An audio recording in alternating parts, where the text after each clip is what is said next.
The wind of Eridara smelled of rain and ash that night. Lyra stood by the cliff, her four-fingered hands clutching the edge of her cloak. Below her, the plains shimmered in blue light, bioluminescent grass swaying under twin moons. Her reflection glimmered faintly in a puddle near her feet. Tall, broad-shouldered, her lavender skin marked with silver veins that pulsed with faint energy. She sighed. Too big, she whispered to herself.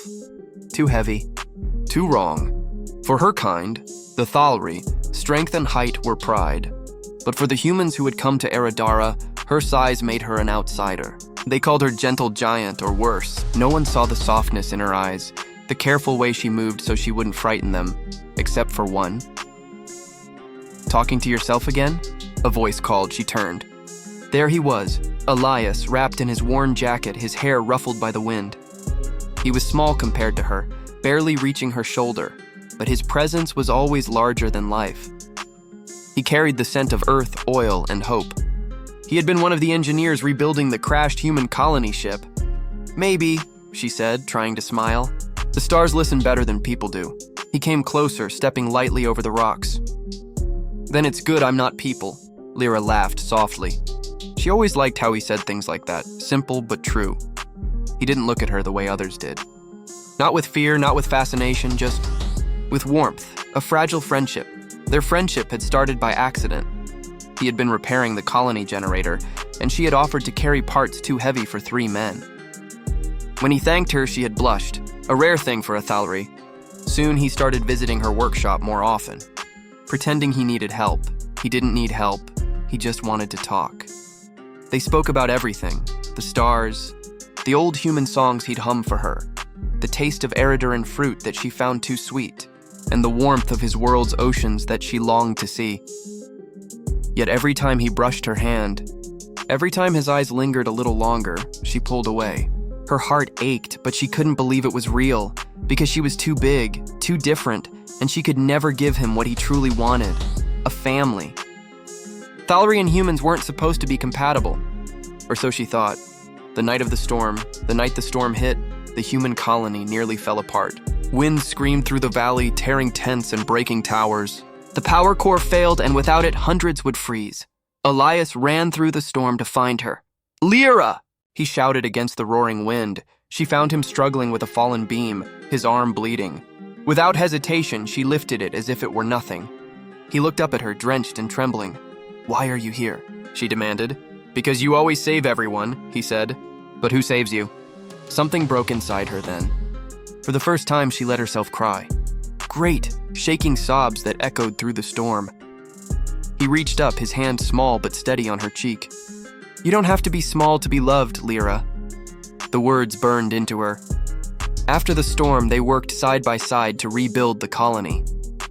She carried beams and stone, and he fixed circuits and light. Every night, they sat by the rebuilt fire, too tired to speak but unwilling to part. It happened slowly, like a seed finding soil. He'd bring her wildflowers, knowing she liked their smell, though she never admitted it. She'd cook him food from her people's recipes, watching his face light up at the strange flavors. And one evening, as the moons rose together, he said softly, You keep saying you're too big, but when I stand next to you, I feel small in all the right ways, safe, like I belong to something bigger than myself. She looked down at him, tears glistening in her eyes. You don't understand. My kind, we're not made for you. I'm not breeding material. My body would never... He cut her off with a smile. Then we'll just love anyway. And he reached for her hand. Love beyond the body. The months that followed were a quiet miracle. They didn't speak much about what they were. They didn't have to. Everyone could see it in the way she looked for him first at dawn, or the way he saved the last piece of bread for her, even though she never asked.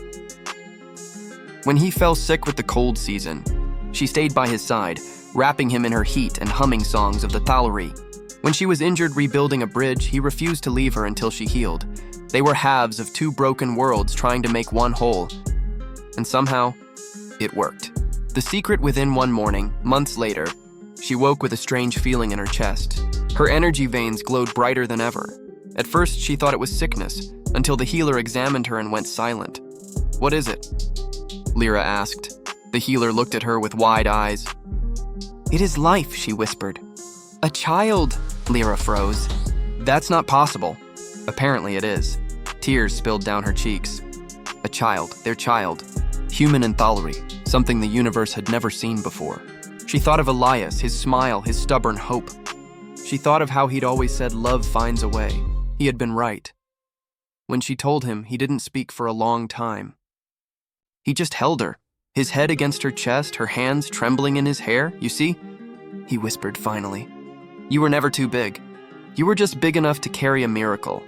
The birth of dawn, the day their child was born, the whole colony came to see. The baby glowed faintly with the silver veins of the thalry, but had Elias's soft brown eyes. Lyra cradled her tiny body, afraid she might break it. "She's so small," Lyra whispered. "Like a dream." "She's perfect," Elias said. When the sun rose that morning, its light fell on them both. Human and alien, man and woman, love and life intertwined. The colony called the child Dawn, for she was the first of a new beginning. Years later, Lyra often sat by the same cliff where she once whispered her doubts. Now she wasn't alone. Dawn would sit beside her, playing with stones, asking about the stars. "Mom," the girl said once. "Am I different?" Lyra smiled. "Yes, but different doesn't mean wrong. It means you are something new. Like you and Dad? Exactly like that."